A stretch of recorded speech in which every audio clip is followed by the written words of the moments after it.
Hi guys, welcome to another episode of Ch and Sis. Am I really that much? And breaking these niggas down like a camera. You don't really did blow you up. You know what time it is? It's time to talk, it's time to gist, it's time to rub minds together, and it's that time again for me to remind you that you are the main character in your story, because if not you, then who? Sorry that I sound a bit iffy, but it's very cold weather. I don't feel so well, but I feel like I need to do this video. So, today we'll be talking about something. So there's this particular movie that has been going on. The movie came out, I think, on Friday or Saturday. I think Friday or Saturday, because I watched it Saturday night. I watched a bit of it again on Sunday because beyond the fact that it was a feel-good movie and there's a lot of things to be delulu about, I had certain lessons I learned from it. And I feel like I'm here to share those lessons with you guys and carry out, point those lessons into our today's reality. Do you understand? Relate those lessons to our today's reality. And I feel like this is the reality of a lot of women. We just don't know that this is what it is.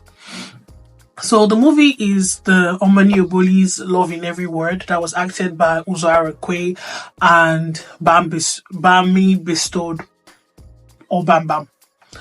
Now, if you have not seen the movie, I'm not paid for this. I'm not paid for this. It's not to, I don't think that in any way, if you see my content, you think that I'm reviewing the movie, because that's not what I do. I don't review movies. I just talk about life things, like the realities of life, and I try to use different things around us to make it as relatable as possible.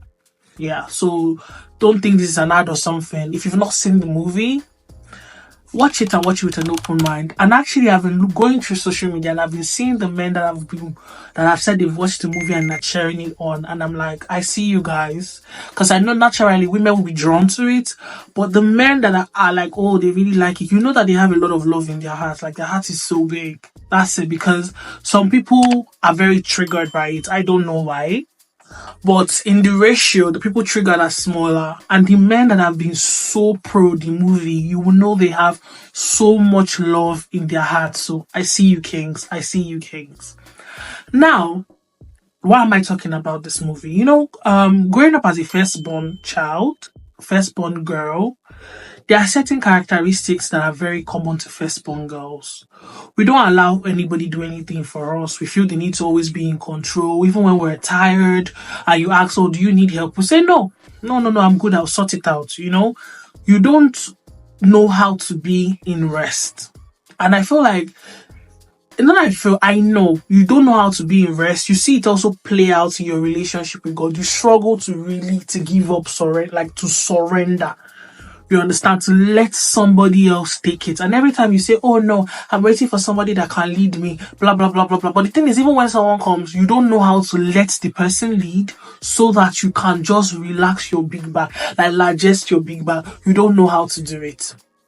And then in my present search to be more feminine, because that's one of the goals that I give myself this year, and not necessarily in the sense of New Year resolution. No, I think it was even late last year. I just told myself that I'm not as feminine as I should be. I'm not resting in my femininity. I'm not resting in my womanhood. And there's a lot of strength in it. So I want to start to make conscious efforts to rest. You understand? To be at peace with knowing that, just don't worry. If you say you can't help, just do it. Yeah. Oh, okay, no problem. I don't have to be so strong every time. I don't have to be so independent every time. I can cry. I can express my vulnerability. I can say, oh, something is difficult for me and it's not a problem. And I feel like a lot of people are at that place where they want to be, particularly women, they want to say, you know what? I don't have to be strong every time. I don't have to be overly independent every time. I can just let you do this for me and be at peace.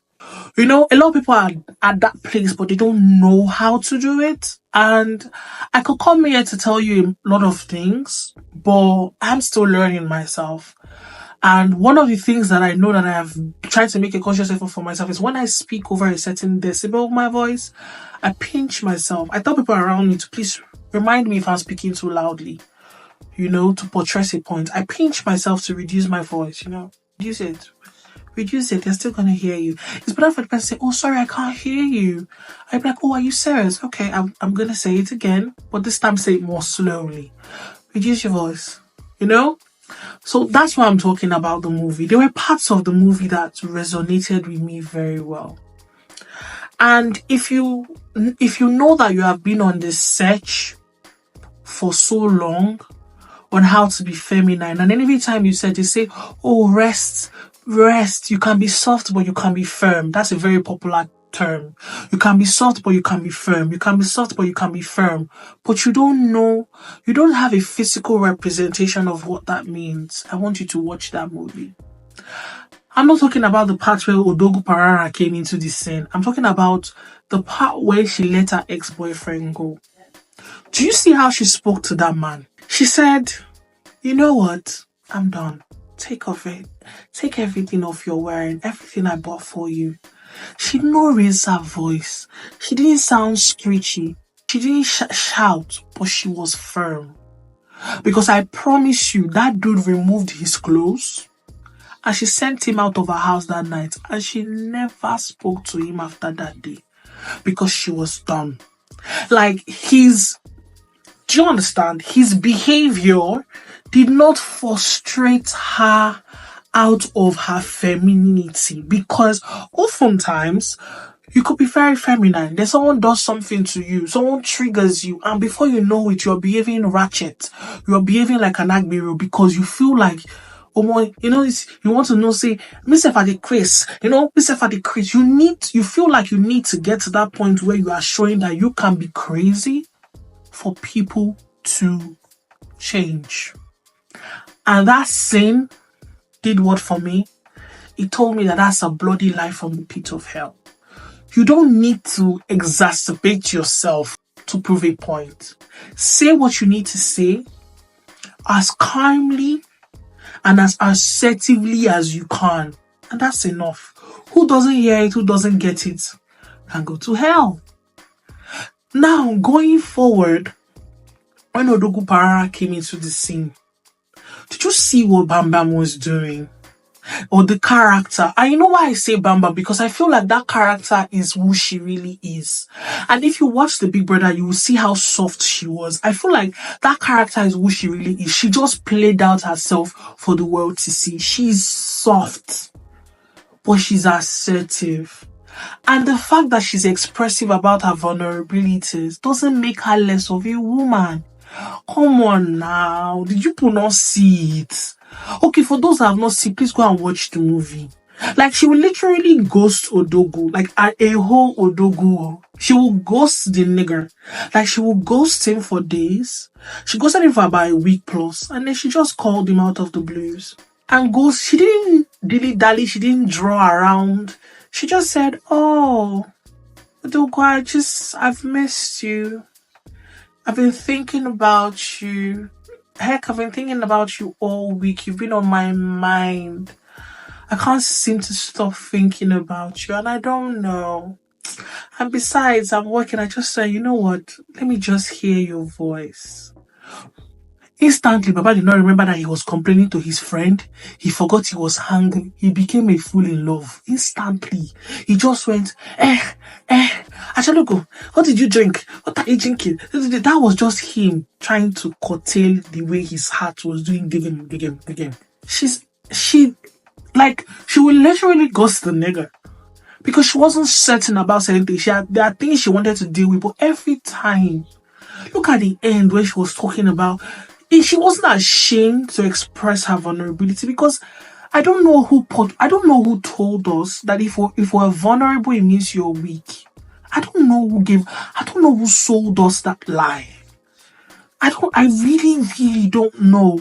And it has made us a people who are not living our truth. It has made us mean, it has made us crass, it has made us rash, it has made us very vulgar in our behavior, and it has made us just really, really mean people. Because I don't know who sold the lie to you that you cannot be, and this is both for male or female. Who told you cannot be? It's the reason why a lot of people think, oh, now let me take it to Christian. You cannot just go to your father's presence and cry. Who told you that lie? There are so many people who grew up in homes that they don't even know that they can tell their parents, I love you, and the parents tell the children, I love you. Who sold us that lie? There is nothing wrong with vulnerable. And for women, I think the greatest gift that we have is our femininity. And letting go of it is making us lose ourselves. Men like to feel needed. Even if you can do something, baby, please, can you help me? Even if you can jump up, you can climb chair and get something up. One of my favorite content creators would say that when you come back from shopping, call the man. I'm referring to Coco now. She said, call him and say, baby, let him carry the things. If you want to take something up, don't drag chair. Call him. It doesn't have to be about the plenty money he's giving you. It's just those small things. Rest. Because it is in your strength. Do you want to tell me that in that movie you did not see that she had that man wrapped around her fingers? Do you want to tell me she didn't know? Why? Because she was assertive, she was feminine, she was soft, but she didn't take nonsense. She didn't take nonsense. She let him fight her battles. She said he dealt with her boss. She let him fight with her battles. And when she wasn't certain about certain things, she pulled back. She pulled back. Because I want to say something. And I don't mean this in a way of trying to be mean or trying to call people out. But women, when you chase, you do it out of fear. When you chase a man, you do it out of fear. You do it from a place of masculinity and not femininity. A woman doesn't chase. If you are in your feminine energy, you do not chase. You rest knowing that who is your own is your own. And when he comes, he will do everything to prove to you that he is your own. When you chase, you swap roles. The man starts to behave like a princess and you start to behave like a king. That you are not. And what happens is that you get burnt out and angry because why is it me? Why are you making me chase you? Why are you see me like as though you are doing it from a place of fear? And that fear is stemming from abandonment issues oftentimes. It's stemming from a place of feeling unwanted. It's stemming from a place of feeling like nobody has your back. Or you have to fight for everything you want. You cannot fight for love as a woman. That's not your job. That's not your job. And I know that this sounds cliche, but if a man would, he will. If he wants to, he will. He will chase you to the ends of the earth to make sure that you know that I do not want to lose you. I don't know how else to explain it, but please, and this is me also speaking to myself, I'm speaking to every woman there. Rest. I know some people say, oh, I'm being biased. What of people that are in situations where they feel like, to be fair, if you were honest to yourself, you wouldn't be in that position. I'm not about to, as a person, I'm not married. And I'm not about to be married and be chasing. Or to be doing a man's job. I'm not. I don't want to do that. So if you're in that position, first of all, accept that you're the one that put yourself in it because you were such in a hurry. But now that it has happened, there is nothing that cannot be changed. There is nothing that cannot be changed. There is nothing that cannot be resolved. Anyways, I hope that you enjoyed my episode and you have taken 1 or 2 lessons out of it. I'll be back next time to give you more of the random thoughts that come to my head.